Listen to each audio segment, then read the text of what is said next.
For the newly indoctrinated, Jim Butcher's The Dresden Files follows the story of a professional wizard in Chicago.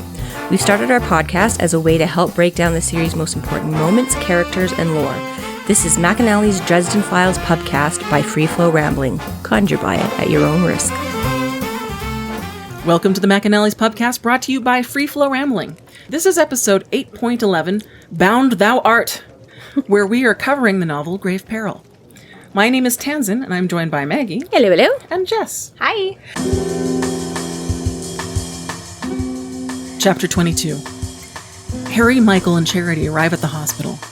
Stallings shows up and gives Dresden Kravos's journal. Harry joins Michael in the maternity ward and finds out that Charity's labor ended up in complications. The two work out that the nightmare is just a tool for somebody else pulling the strings. They leave to search for a suspect. So, yeah, we had kind of a tragic ending in the last chapter, with Michael basically in tears in the rain, holding his injured wife in his arms. And, Harry, what have you done? So, yeah, and then we pick back up, everybody's getting treated at the hospital. Yeah. Rough night. It was a rough night. And so Harry gets seen. So he, feels bad because there's like a little girl with a broken arm and he's like, head trauma before broken bones. So he gets in almost right away. And surprisingly, the doctor has actually heard of him. And he's like, I'm more like infamous than famous. So he's kind of a little put off that she, so he's like, oh, ha ha ha, heard anything good? And she's like, no, not really. He's like, great. And it gets better from there because she can no longer find a big bloody head gash. Yeah. So he knows it was there because there's blood all over and it was pouring down his face and in his eyes and in his mouth. And apparently it still hurts. And it still hurts like a son of a gun. But apparently she says something that looks like it could have been there, a few months ago? Mm-hmm. So it's far along the healing process, and Harry just about drops a brick right then because he realizes that Leah did it, and she should not have that much power and influence over him in the mortal world. So not good. How is it that she's getting more and more power over him? It's partly that he's letting her. I think part of it is that he keeps breaking his word to her. But she made another bargain with him here and there. Yeah, he keeps reinforcing it. Just sort of like compound interest. Exactly, that's basically. So he keeps breaking his word more and more and more, while in order to, get out of it each time, he's piling on more, right? So she came again with an offer to him again, and he's like, yeah, I'll take it. And I'm not sure. I don't think it ever really says where and when and how the other ones took place, but we know he mostly avoids her in the Never Never. I don't know if they were made there. I don't know if it's a difference that this bargain was made here in the mortal side as opposed to, okay. But yeah, that's kind of the realization that he's coming to here is that, yeah, that dynamic is shifting the power balance, which wasn't that great to begin with. It was not really in his favor. Right, and that the difference is that it is in the real world this time too, and not just the Never Never. Probably, yeah. Like I said, I don't know for sure if that's where the other bargains were, made and agreed upon, but yeah. But her magic is, yeah, he's basically, he's giving away his power and letting her have power over him. And you can't do that, Harry. You need to keep your own power. He's kind of hemorrhaging power at the moment. Yeah, he let the nightmare take a big chunk. Nightmare takes Right. He's giving it away to Leah, so. But I will say, this doctor who recognizes him, she has a nameplate named Simmons. Mm-hmm. And we meet in later books a reoccurring EMT named Gary Simmons. So maybe this is her, she's married to him and that's why she knows so much about him, because he keeps this EMT Simmons keeps showing up at crime scene after crime scene where Harry is and keeps loading up bodies. Maybe. Maybe she's just yeah, my husband keeps showing up at your job sites. Maybe, but that hasn't happened yet, really. Yeah, maybe, I suppose. But yes, that's kind of funny. Well, that's a good catch, though, having this with the same name. Yeah. Yeah. Everyone who works at a hospital in Chicago knows about this guy, because everyone's like, please put in why you're in the hospital today. And they're like, wizard! Isn't it like Lamar and Simmons or something like that? Yeah, Lamar and Simmons, yeah. Yeah, but anyways. So basically she's like, okay, well, quit messing with us. There's not, there's sick people here. You're fine. So going down yet another notch in her esteem if there was much left. Yeah. So, basically so he's shaken and worried by all of this and crawls into a bathroom to clean himself up, and Stallings just manages to find him there in that bathroom. I'm like, I don't know, like, I guess, like, he says he's there because they just brought Murphy in. Yeah. But I'm like, again, is this just that whole, like, ER cops kind of, like, I know, you hear and stuff in shows where they're like, oh, yeah, the ER nurse alerted us to, but it's like, how is he suddenly there with Dresden that he, like, found him in, like, the right bathroom? Because Cook County sounds like a big hospital. Maybe their ER is just really small.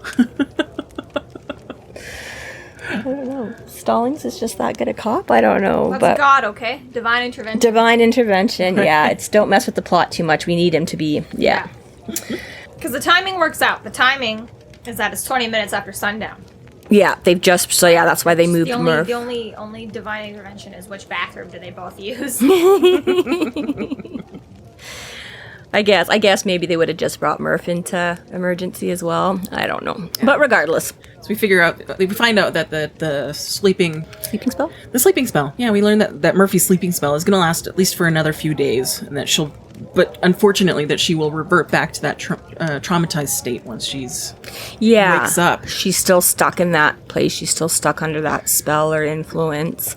Yeah, and it's going to deteriorate a little bit with every sunrise and stuff like that they're going through. So, yeah, at least she can be under some medical care now and kept, like, hydrated and stuff like that. But like he says, they're arguing whether it's like a coma or what was it, drug-induced or a coma or something. But basically he's like, do you really need that book that Dresden, the spell book of Kravos's that Dresden had asked him about? And he's like, can you actually help Murphy and, like, bring her out of this if you get it? And Dresden's like, yeah, like, very firmly and positively, he's like, yes. Mm-hmm. So Stallings is finally like, okay. Yeah, gives him the book. Yeah. Well, and one thing that he does let Dresden know, he finally gets it out of Stallings, is that Internal Affairs is poking around the Kravos case. So, once again, IA has returned to be a pain in the ass. Yeah, and Harry's like, again, because he can't really figure out, like, because, Stallings makes a big deal about giving him the book, and he's like, if you touch this, there's going to be, like, fingerprints and hair and skin and DNA, and he's like, okay, well, Kravos is already, like, basically put away, like, we caught him red-handed, like, do we need this one piece of evidence? And, yeah, Stallings is, being all cagey about it and stuff like that, right? So he's like, well, I can't really tell you what's going on, but IA's involved again. And Dresden's like, fuck, again? Like, They just won't leave you guys alone, right? So again, that whole teasing breadcrumbs of information and problems, but still not enough for Harry to put a lot of things together and know what's a big deal and what isn't. But he gets, he's like, I swear to you, that's what I need to get a hold of this demon thing or whatever and break whatever it did to Murphy. So Stallings is like, all right, just make it disappear. Like, you never saw it, I never had it. Do not fuck things up for us worse. So Harry makes his way to the maternity ward and finds Michael. I did think that was a really, really cute moment. A nurse looked up and did a double take, staring at us before hurrying out of the room. Aha, I said. That nurse recognizes us. I didn't realize we were back at Cook County. Right. Didn't recognize the place without something being on fire. Harry, in his typical fashion, we've seen him do this in other stories coming up, where he always takes the long, circuitous route around because of his tendency to make electronical, technical things go boom. He tries to avoid the most delicate parts of the hospital and, blowing up grandma's iron lung or shutting off someone's life support or something like that. So he goes in search of Michael in the nursery, which, yes, of course, is where this all started just a day or two ago. So, can't really blame the nurse, but it's a nice little callback. It's like, oh. And again, I get it, but at the same time, I'm like, bullshit. Like, there's not that many hospitals in my town. I'm pretty sure, like, if it was one I had been at, I'm pretty sure I would know if I ended up at the same hospital. Like, I get him being kind of, like, out of it when they first arrived. But I'm like, by the time you've, like, been dismissed by the doctor and are there, I'm like, you friggin' know what hospital you're in. But anyway. Can't blame the head trauma. Right? Yeah. So anyways, so he goes, and Michael looks different than he's used to. He's a little bit more mussed, a little bit more rumpled. The way his hair's kind of messed up, it shows more of the gray. Like, he's just looking a little aged, a little haggard, a little something. He's not the strong and true stalwart Michael. And he's just kind of forlornly looking over the babes in the nursery. And so, yeah, Harry comes up and tries to make conversation, you know, like, so which one's the newest one? And Michael just doesn't even say anything for a while. And he's like, Michael. And then he starts talking about, like, Charity and the labor, and takes a really long time to get around to the baby. And Harry's like, but how's the baby? But Charity's gonna be okay, right? And yeah. Dude's really going through it right now. Yeah, he's shook. Yeah. Yeah. Yep. Which, I mean, to be fair, I mean, for all intents and purposes, he just pretty much lost God and his wife and his child. Yeah. In, like, one night, right? Yeah, in the space of the last, like, I don't know, couple hours or something like that, you know, give and take the timeline. So, yeah. So that's a lot of trauma to deal with at one point of time. It's a huge amount. And again, right, Michael is one of these people where his wife and his family are, like, so much to him, you know, and, like, you know, in a genuine way. So, everything's on par. Well, I mean, not everything, but his family and God are pretty much on par with each other, you know? They're very pretty much hand in hand linked. Yeah. Yeah. The cornerstone of who he is has been rocked. Mm-hmm. Yeah. Mm-hmm. So, losing the sword and having that. And on top of all of that, you know, as much as I love Harry, that's not really the guy I'd want in this moment, you know, who, you know, partially caused it all, you know, and you've got Harry on your corner like, okay, but, okay, well, tell me faster, and it's like, Harry? Yeah, I was gonna say, he's lucky in some ways that Harry doesn't get just a punch to the mouth for, you know, I mean, again, that's just... Michael's a really good man. Michael's right. So, you know, she was maybe getting sick with a cold, and then it was a tough labor, and the baby's not doing well, and he doesn't know if Charity will be able to have more kids. And the most heartbreaking part of it is that they think that he had done harm to Charity. And then... Like, what an affront to his identity alone. Well, exactly. And again, right, for all of us that know the true Michael and how nothing could be... You know, he spends his whole life fighting for other people that are being abused and, you know, but I mean, exactly, right? Like, that's just one more huge thing. And, you know, and he's kind of got a point, like... Him denying it is not going to look, you know, he's going to look like every typical abusive husband, like, oh, she fell down, you know, like, she tripped over a gravestone. Yeah. How do you explain that? We were attacked by a supernatural entity. Sorry. Yeah. Right. So send you to the psych ward next.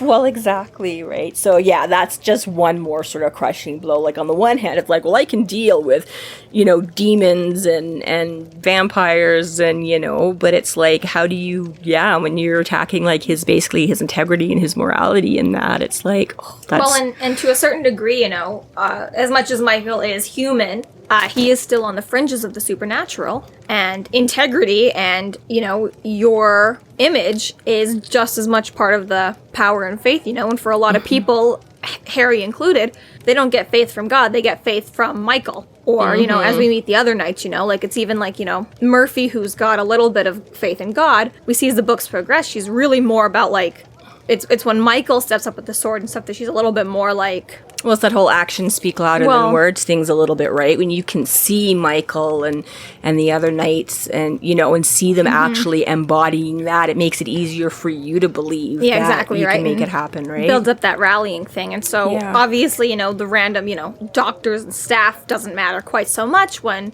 Harry and Charity know the truth. But even still, you know, it's just a little bit of that, like, you know, like, your power comes too from just the kind of reaction the other people have to you as well.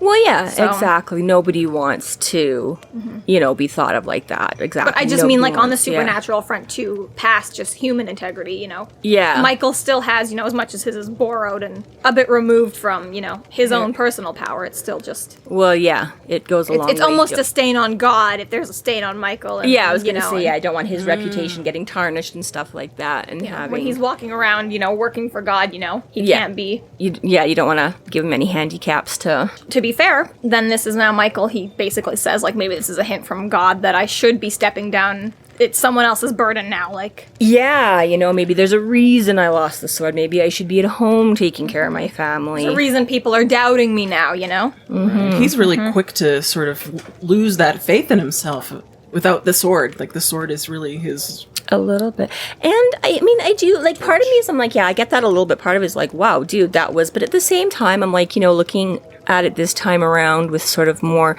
not intensity, but...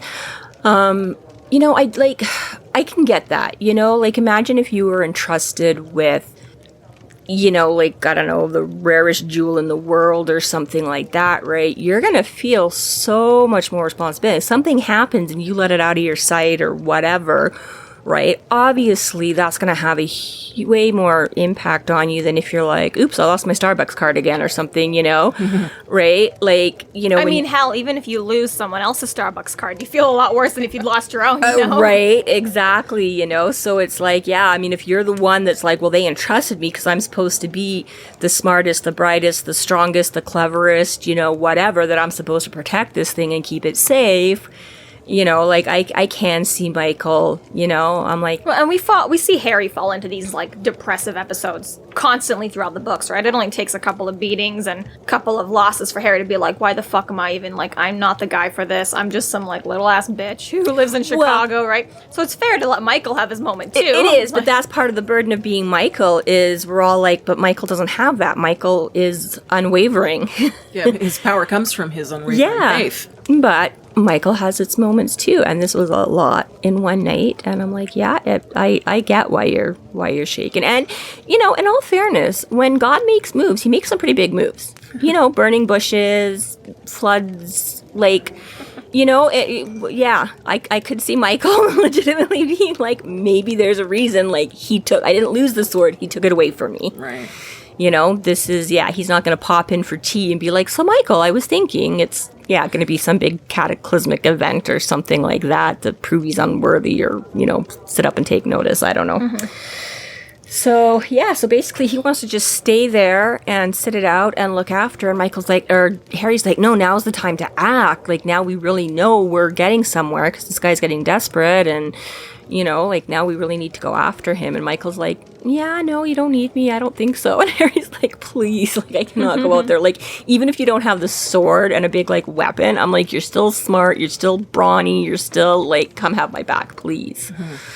So it's a little bit... And I think even Harry's also just like, and also, like, if you're not my friend anymore, then I don't believe in myself, so I really need you. Like, well, yeah, exactly, right? That's it too. Well, he quite leans on him for that support and that to be the backup. Well, Harry has daddy issues. There's that as a number one. That too. And justified too. It's not even just your typical minor issues. Yeah. Like, as the more we find out. But he's also, Michael is his moral compass. And he's basically all but said that too, you know, like, that is, like, Harry's like, I want to do the right thing. But, you know, Harry is more than like, you know, even just with the parking tickets, like, Harry, you let her fix your tickets? And he's like, damn right I did. But, you know, but this is why. So Harry's like, I'm really okay with this. This is a small enough thing. I know I'm breaking the law. Don't care. But, you know, in the grander scheme of things, like, he looks at Michael to make sure he doesn't go too far. You know, that parking tickets is the worst. Yeah, like, he hugely admires Michael. He wants what, I mean, not necessarily in a bad way, like in a bad envious way, but, you know, Michael has a wife and kids. He has a nice house with a white picket fence. He has a regular day job. Like, Harry would love to have all of those things, you know, and he doesn't yet. And as the more things goes on, he starts more and more believing, you know, maybe I can't, maybe I shouldn't, maybe I don't deserve it, whatever, right? So, yeah, just like Michael is like everything good wrapped up that we all love, that we're like, we don't want to see Michael knocked off his pedestal. I'm like, it's more so for Harry, you know, because this is a real influence and a real person in his life. Well, and the arc of the story, like bringing Michael down like this, it brings more of a trauma to that that part of the story. Yeah. Like, you feel much more impacted. Like, it's not just, Dresden oh, getting his shit. usual shit kicked out of him. Well- it's Michael this time that's really suffering, and we feel for him. I was going to say, Harry loses his weapons almost every time around. Like, he lost his staff and his blasting rod in the elevator fight with the scorpions in book 1, and had to remake them again for... Charity says as much at the jail. She's like, every time you show up, Michael loses a fight. He doesn't lose fights unless He you comes show home up injured. or comes home Yeah. injured, right? It's like, essentially speaking, like Michael, through, Almighty God, he goes out and he wins, and then he goes home. And He has goes that out and extra wins and he layer of goes home. protection. Whereas Dresden, generally, he goes out and he gets the shit beat out of him. He's like, all right, how do I cheat now? It pretty much like step 1 for Harry is always lose, and then learn. Yeah, and it's come like back he doesn't later, know how to whereas- size up his his opponent without. Well, yeah, going he pretty much head-to-head. always has to go head to head and lose, and he's like, all right, take 2, right? Whereas Michael's never had to do the take 2. He pretty much goes out and he wins the day and he comes home, right? So for Michael to 'Cause, yeah. lose it all, lose the sword no less, is like, God, not to say that he's, a sore loser, but he's just not used to it. Like, he's really, Well, like, and- everything he does works for a reason, because that is, because like you say, God is saying God will never this send is you on when a and task where you can't handle. And well, and this is when and where and how you need to be, and I'm making the choice to, as opposed to, Harry's making all his own choices about where to get involved, whereas it reminds me of that comic of Calvin and Hobbes, and he's driving with his dad, and they, going over a bridge or whatever, and he's like, Dad, how do they know what the weight limit is for bridges? And he's like, oh, they just keep driving bigger and bigger trucks over it until it collapses, and then they weigh the last truck and rebuild the bridge, and Calvin's like, oh, cool. I'm like, that's basically this is how Harry sizes up his opponents. He just goes out there until he gets the shit kicked out of him and he collapses, and then he goes, okay, this guy's that strong. I was gonna say, like, there's like that internet meme or whatever like that, and it's like, because I will never be able to eat lava, I pause and look pleadingly at the volcanologist? Volcanologist, They yeah. sternly, subtly shake their head no. It is clear this is an old, ongoing argument. My prevailing theory is that it has a texture of very thick honey. But it's like, I just like always imagine like that's like Harry speaking at the podium, and he always turns and looks at Michael, and Michael's like, and he's like, all right, Keep fine. won't do that. Still not a good idea. Damn it. Yeah, but it's like always like, yeah, like Harry's like, I will go and I will fight the monster because I think it'll go fine. And then Michael's like, maybe don't do that. And he's like, really? I think it'll be fine. Michael's like, or you can only go up when you're at the bottom. And when you're Harry, it takes a very long time for him to not think he's at the bottom. Like, he always says he has a ton of raw power, but everyone he meets for a very long time, he's like, oh, this guy's scary, oh, this guy's scary. And then there's like a subtle shift later in the books. He's like, fuck that guy, I'll punch him in the face. And he does, and you're like, oh shit, who are you? Well, exactly, right? It's like he kind of knows he probably can punch most of these guys in the face, but yeah, he's not quite willing to take the chance at first. Yeah, I don't think you can punch a vampire in the face. They will definitely grab your hand before you get to their face. Well, okay, but I just meant the raw power, Yeah. like the spell slinging and stuff like that, right? So Michael's depressed, and Harry's like, well, it's good timing for Harry, because like it's obviously funny and it helps move the plot along, but it's also at the same time mean. But he's like, oh great, now's the time to have a crisis of confidence from the fist of God. Yeah, right.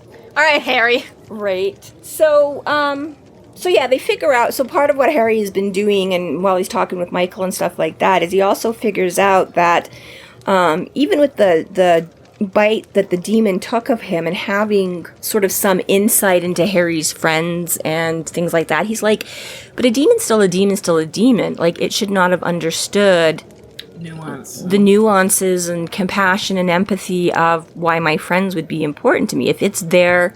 Doesn't understand love. Doesn't understand love. Because even when he's talking to Stallings, too, and Stallings hints that there's issues with Kravos, and then Harry even thinks to himself, he's like, well, maybe did the demon take him out while it's at it, like it's taking out all these people like Michael and me and the cops and stuff that were there. But really, as far as the demon's concerned, like, most of them don't like being summoned up by wizards and being under that compulsion, that control or whatever, right? So he's like, maybe he got pissed off and took out Kravos and stuff like that too, right? But he's like, if all it's doing is going after the people that, killed it, he's like, yeah, charity and stuff like that should not have had, right? So they sort of start putting together that maybe this demon is not acting on his own vengeance and things like that somebody else, so maybe that's his part of the deal, is like, well, sure, I'll help you, and in exchange I get to kill all the people that piss me off or whatever, or the whole point of him taking anybody out is simply by the choice of this third party or whatever. So yeah, Harry starts, once again, there's another layer, there's another level to this puzzle, right? So, like you say, it's a little bit hard, you feel kind of bad, you're like, dude, just let Michael, go hug his wife and find out, because they've given the baby, 36 hours, right? So, day and a half or whatever, it's not a lot of time to know if your newborn is, and Harry's like, hey, we gotta go, let's. Well, and that's another thing, and he's like, is there anything you can do for charity here? And he's like, not really, pray. I'm like, emotional support while she's, suffering in the hospital? Right, first of all, she just went through childbirth. I mean, most of us would appreciate our husbands, partners, spouses, whatever. But on top of that, traumatic childbirth. Where the child has trauma, and you went through just, being assaulted. abused and assaulted the night before, hours ago, yeah, exactly, right. Is there anything you can do for your wife? Nah, she's good, let's go. Yeah, so it's if, I understand why Harry needs and wants the help, but it's the same time, again, right, it's kind of harsh on... If I was Charity, I wouldn't like Harry. If you were she's fully justified. Yeah. I was gonna say, that's one of the things that, again, even earlier when we're saying why Susan's getting mad at him, we're like, he's busy saving the world, but at the same time, you totally feel for Susan, because if your boyfriend turned you off for date after date after date and kept standing you up and all this shit, you understand from Susan's point of view, and and without much reason, and like I say, oh no, we haven't got to that part yet. Yeah, I know what you're thinking of. We're not there. Mm-hmm. But still, time and time again, all these. Well, at the moment so far, it's just women in his life, but they're constantly we put up with so much of your bullshit, Harry. And obviously, as readers, we can be he's got really good reasons. He's saving the universe. And even as the other woman, and it's men and women, but at this moment in time, we've pretty much only seen it from the woman character so far.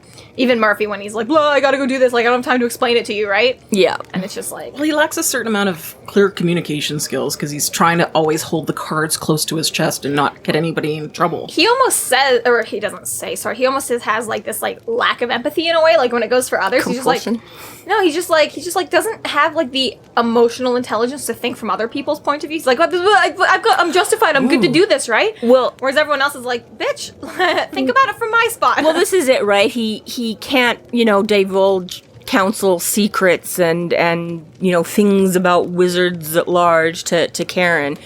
But at the same time, Stallings is I can't really tell you what's going on. And Harry's like, bitch, what the fuck is going on with Capra? Just tell me. Damn stupid cop. Yeah, he's their little boys club, and you're always just right. And it's exactly he doesn't like it when it happens to him, but occasionally he acknowledges it, but most of the time, it's doesn't realize or care or whatever that's the exact same thing he's doing to everybody else. And it takes him a while to figure that one out. I noticed something about, in this chapter, there's been a repeating theme, or statement. I've noticed a number of times the characters have said, it's complicated. Mm-hmm. And the other books, it hasn't come up, but in this particular book, it's come up at least 3 times now. Harry said it, Susan said it, now Michael has said it. Apparently Butcher was spending too much time on Facebook at the early 2000s. It's complicated. I just wonder if there's a reason why that he's thematically putting that in. Well, things are about to get complicated this book, so there are a lot of I was going to say a lot of these relationships are complicated. A lot of the overarching themes and the plot is all going to. I will admit I had not specifically noticed that term cropping up unusually frequently.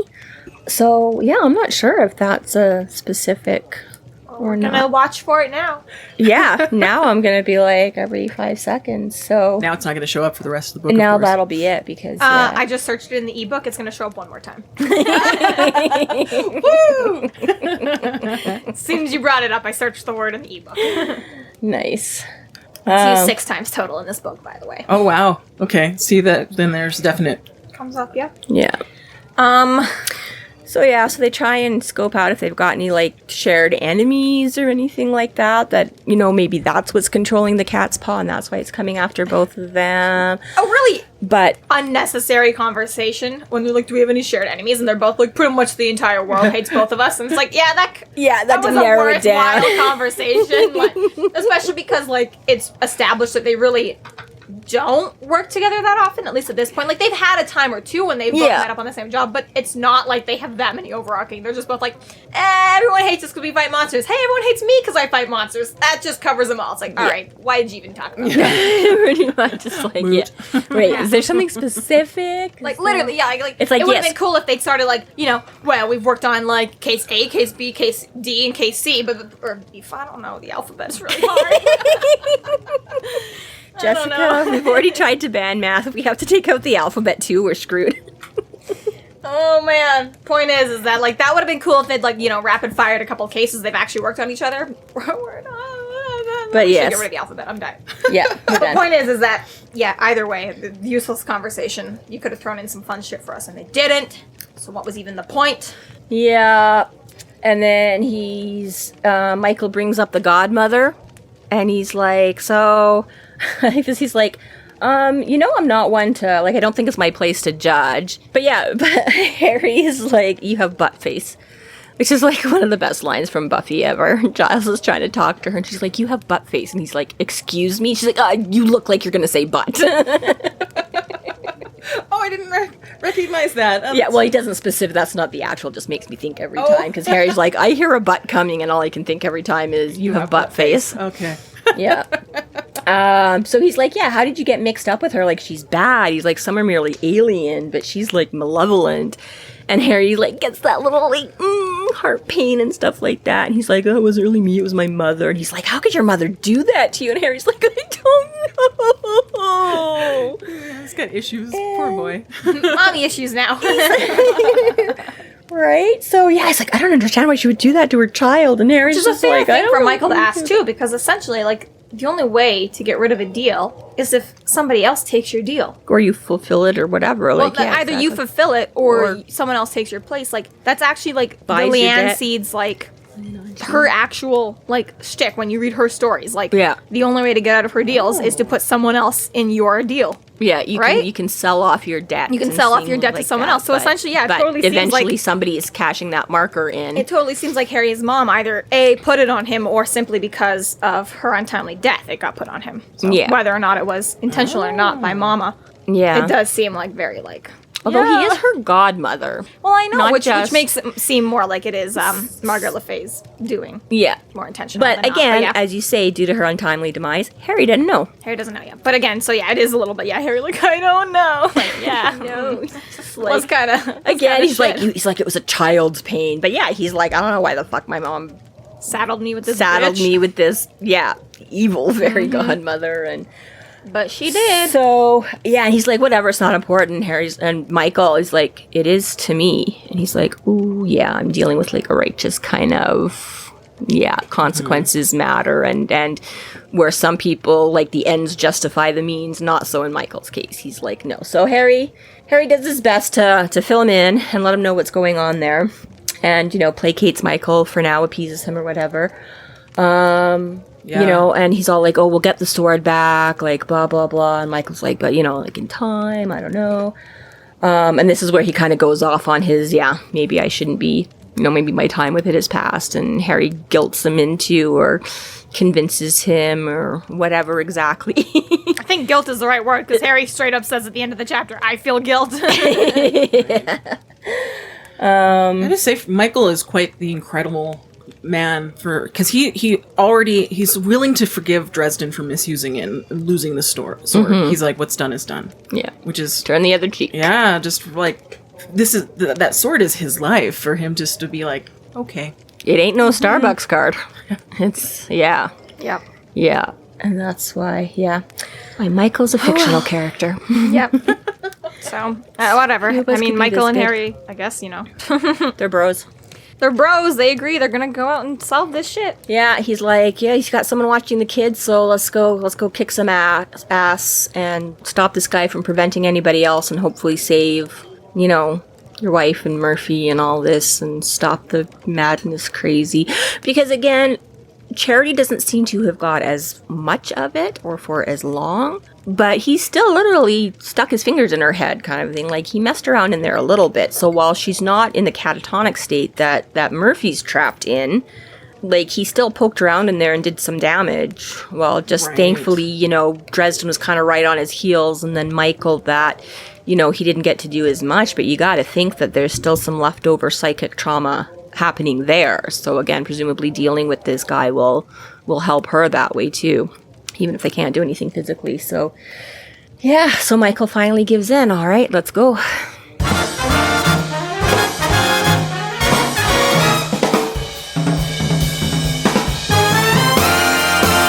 Thank you to our Patreon subscribers for your generous support. It's people like you who help us do what we do. If you're not yet a Patreon subscriber, sign up today and get a fuck ton of bonus content, kick-ass merch, behind-the-scenes outtakes, and more. Sign up today at patreon.com/freeflowrambling.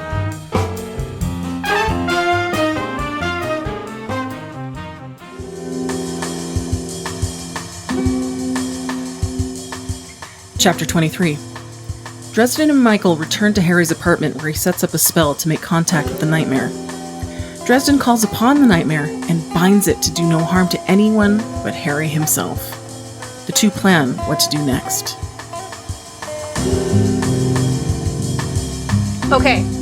So, No, but I knit. chapter 23. Yes, that's where we're at. So I will say, at the beginning of this book, I did say that something happens in this book that pretty much One starts decision. the Mirror timeline. And it is more or less divided in the fandom between chapter 23, chapter 28, and chapter 23, chapter 29, or chapter 38. So I'm more or less, I believe it was chapter 29 where it all goes down, and that's what Mirror timeline. But there is two events that happen in this chapter that are good contenders for the timeline split. So we'll speak about those when we get there. But to start off with, Harry, ritual, woohoo! Yeah. So we jump back down to his lab, and Harry's like, it's kind of creepy. Like, because, I mean, basically, yeah, it was after... Again, this is just the night before that he got drugged up by the vampires and had his crazy, scary nightmare that then turned out to be not a completely ethereal nightmare and was something that was actually happening. And he was, like, curled up in his little protection bubble, and now he's, like... And then went to the graveyard and fought with And them. and then saw it attacking Murphy, and then ran and had an epic battle in the graveyard, and now he's just coming back, and yeah, he's like, it's kind of creepy and weird. He's like, you know, logically, like, I knew it was bright daylight outside, but down in his dark little lab, but Like when you see a matinee, you come out of the movie theater and it's you're bright like, out, and you're like, holy what the crap, fuck? right? Yeah. Totally disorienting. Yeah, but you can tell he's just wrecked. Like he's quite. He's just feeling fear from even just being in candlelight. And his mom said, like, the last time he slept wasn't exactly a nice sleep. Like, he was poisoned and being eaten. Yeah, So, exactly. yeah, He hasn't like, had running any- on fumes, really, and...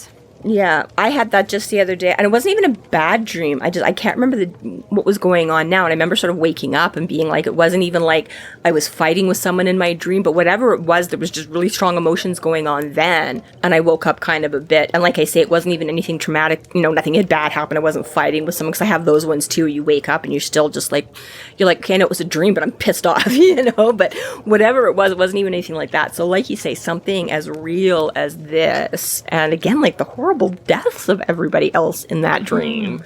Like, man, I don't like a lot of my bad dreams, and they're not nearly that horrific. Right. I don't like any of my bad dreams. That's why they're bad dreams. But Thanks for the clarification. yeah, I just realized I like some of my bad dreams. No, I don't. They're bad. So we learn a little bit more about Kravos. Because Dresden has been going through his journal. Yes. So he's killed 9 people in different rituals. You know, I just want to throw this out there. I was talking about Project Hail Mary on Discord last week, and like the book kind of does like this back and forth where it's like you're in the now and then you're in the past and you're in the now, you're in the past, and the book slowly kind of almost converge to be like they almost bring you back to where the book started, right? And this is like when I first started reading it, I was like, I hated the time jumping backwards. I was like, I just want to know what's happening now. But as I've gone further and further in the book, I'm like, fuck, what happened in the past? Like, stop giving me the now. I want to know what was happening back then, Obviously, that led to this. right? But like, even with this book, it's like, you spend this whole book, like, well, not the whole book, but you get to a certain portion where you're like, can you just tell me what the fuck went down with Kravos? I'm tired of this goddamn, like, teeny, itsy bitsy bullshit. Like, just Hints fucking and tell me what the crumbs. fuck happened. And this is like, finally, you get to this chapter, you're like, thank you. Yeah. Just want to know what happened this whole goddamn time. Well, that's like why I say the first time I read this, I didn't realize the importance of it, because normally when it's important, you get There's a book on it. The action is right then and there. Yeah, or they, recap what went down, but exactly, it was always just like, it always just seemed like these little throats that, at first I was like, what? And I'm like, no, this isn't anything that's, because I was like, what case are they referring to? And I'm like, yeah, it doesn't fit cells, it doesn't fit the werewolves, it doesn't, so I'm like, okay, something that happened off camera, whatever. And yeah, exactly, and that's why it was like, I'm like, is it important? Is it not? Like, we're getting crumbs, but they keep popping up, are they like, what? And then, yeah, you finally start, and you're like, oh, I was supposed to pay attention to that. That was the leading up to this, yeah. So, yeah, in classic psychopathic warlock, sorcerer, serial killer type behavior, he's kept fantastic notes.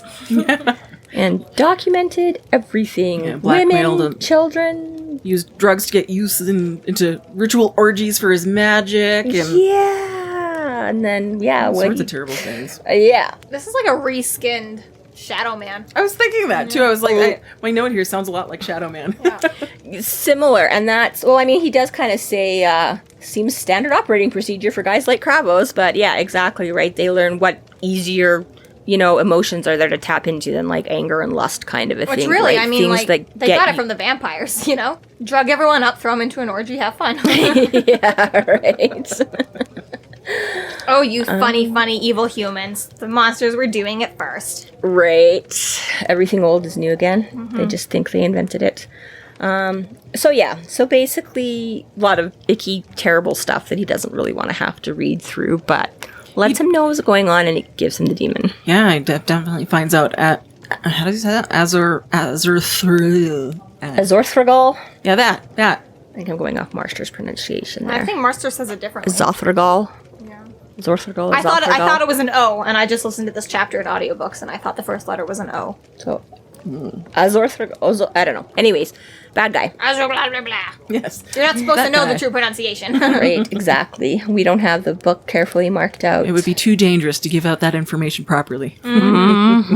Harry's notes have not been approved by the White Council yet for publication. Yeah, well, he's not trying to pass on the name for... He needed it to summon it for there. Now that name can, rust in the dust because he doesn't want anybody else trying to summon this dead demon. But the name probably came from World of Warcraft, though. Because it was a World of Warcraft monster first. Oh, really? So, Well, there you however go. they say it. Not even a real mythological creature, but a mythological creature? Well, to be fair, he takes a lot of World of Warcraft weapons and characters and names and shit.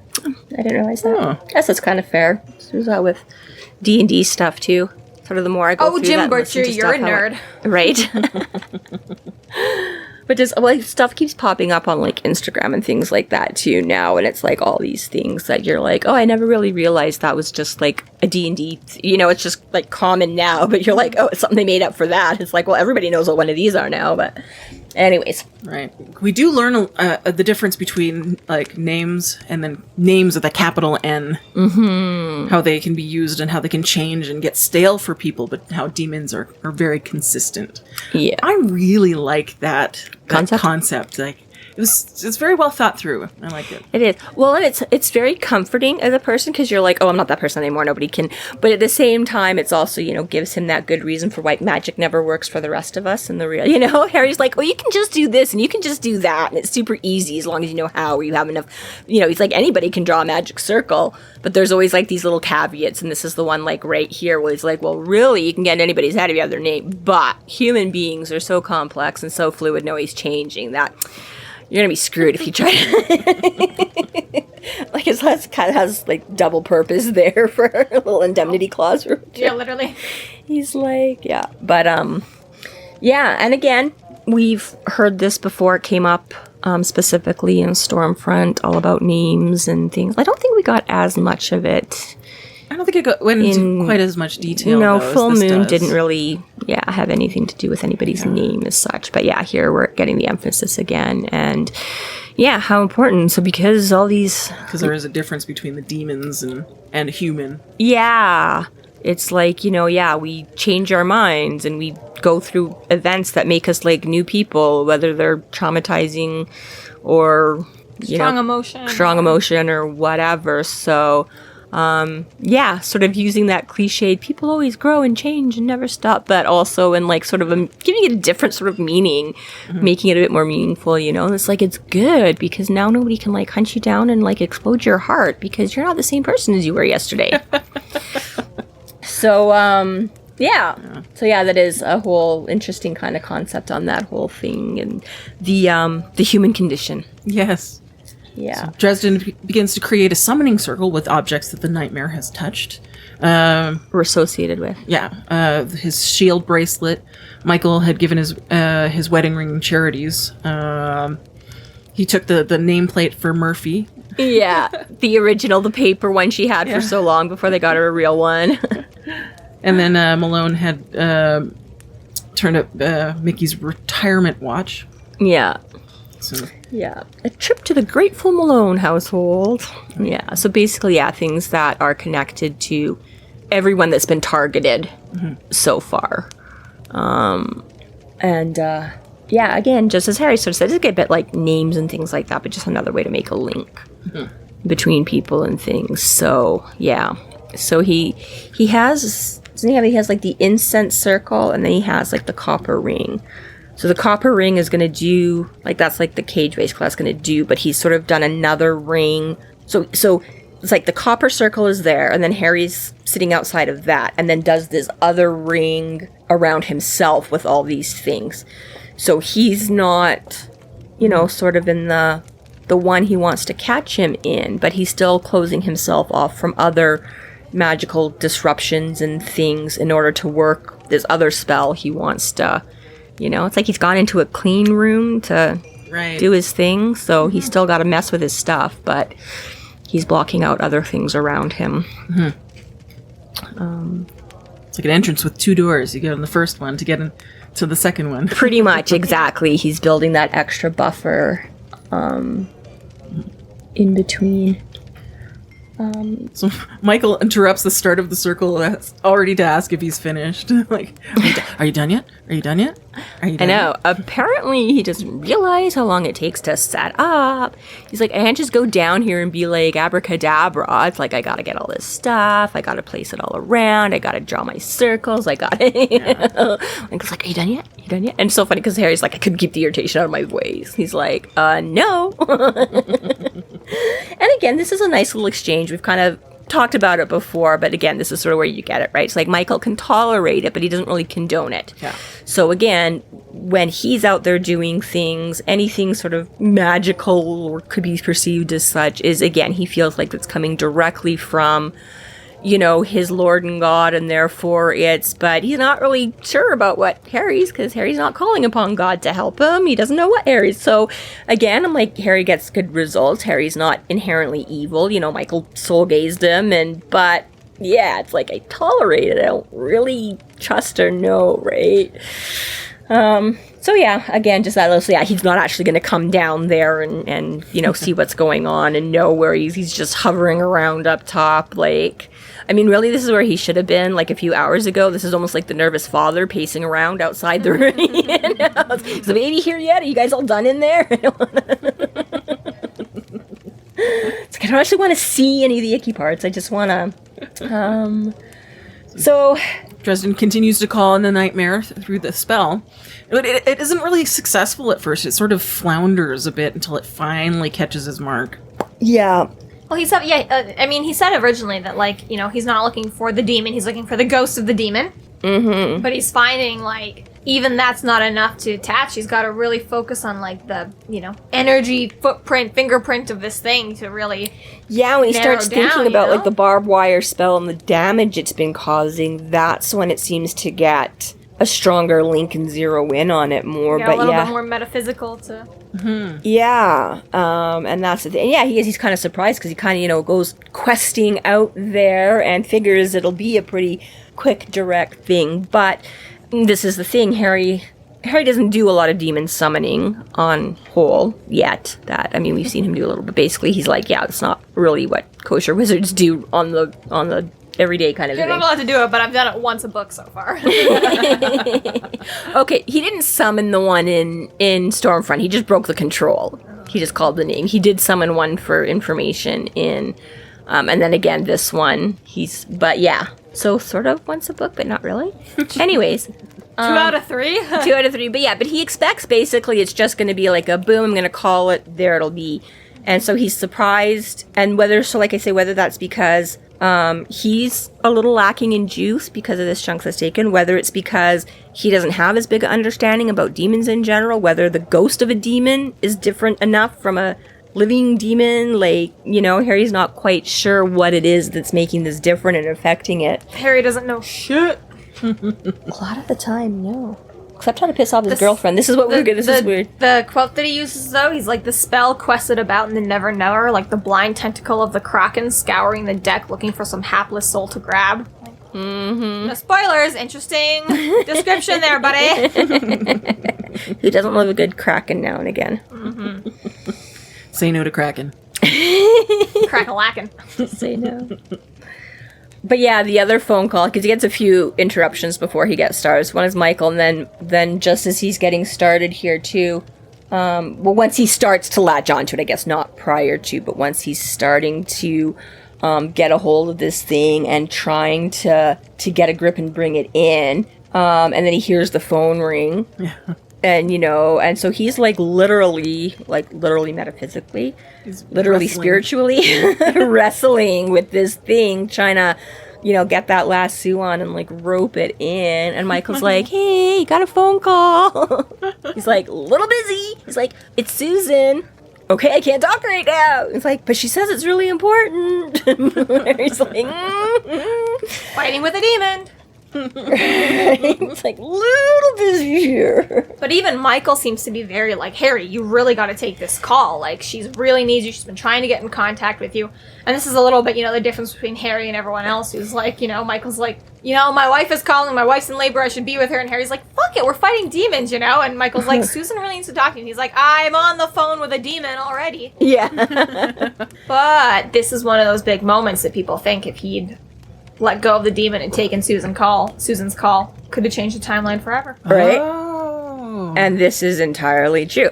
This is definitely one of those pivotal moments where, and again, this is where the back and forth where, she talked to him, a few episodes back or chapters back, and, was like, oh, maybe I'll see you tonight. And he's like, I don't know, I might have to be out. And she's like, oh, potluck. Or no, she calls him up to ask about Kravos. And he's like, oh, what's this about? And she's like, oh, I don't really know yet. I can't really say what's going on. I'm just following. It's complicated, right? And he's like, oh, okay. And she's like, yeah, maybe I'll see you later, maybe not, And it's one of those where it's you get so much of that Harry just thinks it's another one of those situations where he's kind of like, well, what, and we're like, just tell people what's going on. And, so... Yeah, it's not, granted, Harry's definitely busy. This isn't just a minor inconvenience. It's a bad time. This is really a bad time. And again, I get it. You're almost like, well, you've got Mike. It's not even you couldn't get through. I tried phoning and it rang and rang and rang. I'm like, Michael does pick up the phone for you. Mm-hmm. I'm like, granted, Susan has only just met Michael, but I think he's gotten a pretty big endorsement off of Harry.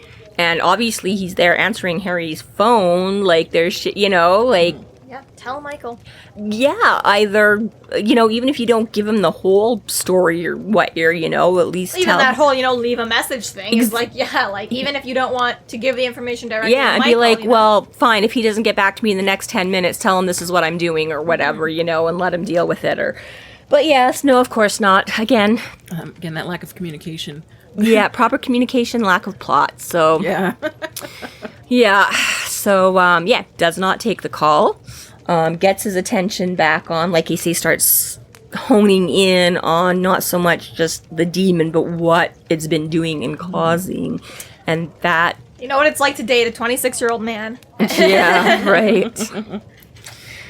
Dresden begins to question the nightmare, asking who sent it, which the nightmare continually claims no one has. No one has. Yeah, he's like, just let me go. And it's kind of, this is one of those ones where, again, for what it is now, but when you know sort of how it goes back and you come back to this conversation, I'm kind of I don't know if it plays out quite as smoothly for, when you're just going through this way, and you're da-da-da-da-da-da, and you get to the end, and you're like, oh, but then when you're like, wait a minute, if you actually focus on this for a moment, you're like, that shouldn't, because which was, like, right? Because, you know, because I don't know. It's hard to go into because I can't talk about what's coming up next. But if I remember, I guess we can redress this when it's... Try to remember, but... Write some notes. It's little teeny technicalities. Pretend like we're professionals. Right? Been doing this for a year. But yes, just technicalities in this conversation that don't quite add up properly in the long run, I don't think. And either, you know, and I mean, again, there's only, I'm sure, so much Butcher can do without giving it away. So either is sort of had to make that or just didn't deal with it. I don't know. Poor Butcher. He just keeps chopping off, like, skip the first book, skip the second book, skip the third book, start the fourth. Well, okay, I'm not going to go quite that this far. This is really where it begins. So I was really happy with, like, how changes went. Pick, start there. Yeah, that's what I was going to say. Like, so just start with changes. And you might not feel the same devastation, but just... I was going to say, it's one of those where it's like a lot of really satisfying stuff happens, but not quite enough to offset all the other changes that take place in that book. Yeah, exactly. So anyways, finally... huge fight with this demon, and it's back and forth, and essentially, you know, the demon is very insistent that he's not working for anyone, he's blah, blah, blah. And we've kind of had this thing before where Harry's like, if I ask 3 times, you've got no choice but to answer me. Mm-hmm. But even then, this demon is like, ba, ba, ba, and then, obviously, you get the connection from the other side trying to pull back, right? Which I don't know how that bolsters the demon or not, but he seems to get bolstered quite a bit. And he's like, blah, blah, blah, I don't have to listen to you, blah, blah, blah. Yeah, well, I mean, again, I mean, like you say, if you look at it simply as a tug of war, if the other person on the other end's got, you know, the demon's the middle of the rope, if they're tugging harder, then he gets sucked back, and Harry just doesn't have the juice right now because he's been eaten. But he throws out a last-minute Hail Mary there, and binds it. Throws a binding on this thing while he's got it. And sasses while he's at it. Because he's Harry. It's thine heart. Yeah, and no, you won't. I love that, yeah. Yeah, no, I love that bit. He's like, just kind of standing there and going, fuck you. So that's where he binds him to only come after him. But shortly after that, the spell is broken and the nightmare gets to leave the circle. Yeah, he loses it or whatever. It gets yanked back the other side. The connection's broken. So he's now even more exhausted because, again, a lot of, you know, while it doesn't always look much on the surface or to the casual observer, it takes a lot out of Harry to do this stuff. Great energy expenditure and things like that. So, yeah, so he's already in a sort of tired, weakened state. Now he's even more drained. And yeah, it takes me, I think he has to go upstairs and like down a Coke or something like that, you know. Oh, I love that because Michael actually goes to go get him the sandwich and some Coke. Oh, yeah, so Michael brings it too. Goes to the kitchen, brings it back. I know. He's got a fire set up for him. He's right. He's like, I don't Oh, he really is. Yeah. He's so good today. And just unconsciously, just the thing to do. You know, just like, here, come, sit down. Are you okay? Are you doing, you know? But yeah, looking after Harry. So finally Harry gets it together enough and sort of tells Michael, this is where Michael points it out. He's like, this is a very bad idea. Yeah, he's like, I called it up and he's like, I laid a binding on it before it could get away. And he's like, what kind of binding? He's like, I kept it from going after you or Murphy or your family. I couldn't keep it out, but I could limit its targets. And he's like, by making it come after you. And I was like, yeah, fuck yeah. I was like, a little bit of pride. He's like, I had to do it at the last second on the fly. I hadn't really planned it, but it worked. So long as I'm alive, it can't mess with anyone. So long as you're alive. So now it's just going to come directly for you. And if it didn't want to kill you before, it's going to stop at nothing but now. Okay, maybe. But it can't go city. Oh, wait. So they're kind of like, okay, whatever. You know, Harry's like, well, I made my choice. And then do they say where they're... What are we going to do, Harry? We're going to a party. That's how it ends. Yeah. Yes. Just before then, he's like, Michael starts to doubt himself again, but that's where Dresden really brings in the idea: if you don't do anything, people will die, and if you do something, people still might die, but at least we have done something, which convinces. Yeah, he's like, it's big and bad, and it scares the hell out of me, but might be the only one. So, yeah. So he's like, Michael's like, but you've lost so much of your power, and I've lost the sword, and he's like, you're right, but so just have to have faith. That Dresden is really turned into Michael's cheerleader at this point. Like, we can do this, yes, we can do this. Yeah, and he is a cheerleader, but also because he really fucking needs it. This is really in his own selfish self-interest, like, Michael is, but he's like, dude, you cannot back out on me now. Like, I have no one else to, I mean, again, Harry doesn't have a lot of people anyways, but he doesn't even have, like, Murph. I mean, Murph, again, this is becoming much more supernatural than not, so, but, he doesn't even have just, like, a fucking pair of eyes and a gun.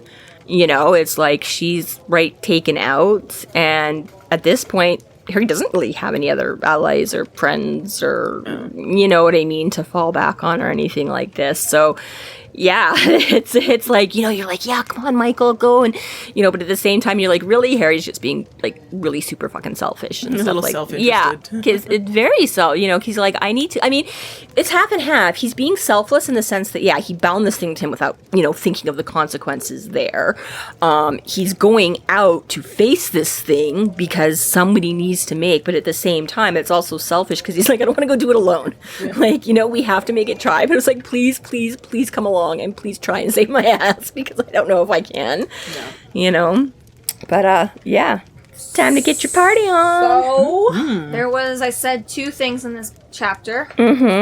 One of them, it's a little bit, between this chapter and the next. As we know, the next chapter starts with them at the party. So one of the things that people also believe is, like, the biggest timeline change is the fact that Harry is that in the other timeline, Harry falls asleep and sleeps through the party and never attends it. Oh. And that itself could change the timeline. Yep. At this point, Harry has not had a real, true, restful sleep in 2 or 3 days. Yeah. So what is it just after this spell? Like, he comes up and falls asleep once Michael gives him a fire and a sandwich? Essentially. Okay. As that he, sleeps through the party, never attends. This concludes our episode 8.11, Bound Thou Art. Thank you for listening. You can find us online at freeflowrambling.com and McAnally's.ca. There we have links to our other podcasts, social media, and other fun tidbits. Please subscribe if you like what you're hearing, and please consider supporting us through Patreon to keep the magic alive and to see more content. We are Free Flow Rambling. Conjure by it at your own risk.